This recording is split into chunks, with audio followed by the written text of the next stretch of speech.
Hello, কেমন আছো তোমরা সবাই? আজকে আমার শরীরটা ভালো না। তোমরা সবাই নিশ্চয়ই ভালো আছো।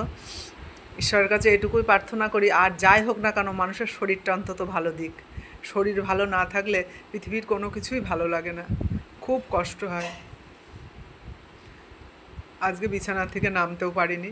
এ দেখো বিছানার উপরেই খাবার দিয়ে গিয়েছে মাস্টারমশাই। এই যে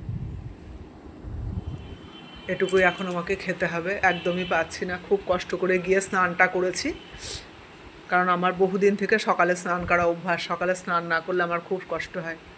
তা তোমরা সবাই আশা করি ভালো আছো, ভালো থাকবে, এটুকুই ভগবানের কাছে প্রার্থনা করি।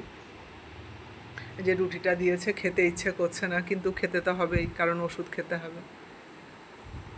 ভালো লাগে না বলতে যে শরীর খারাপ শরীর খারাপ, কিন্তু এত কষ্ট হচ্ছে আজকে, সে বলার কথা না। আচ্ছা, সকলে ভালো থাকো, রাখি।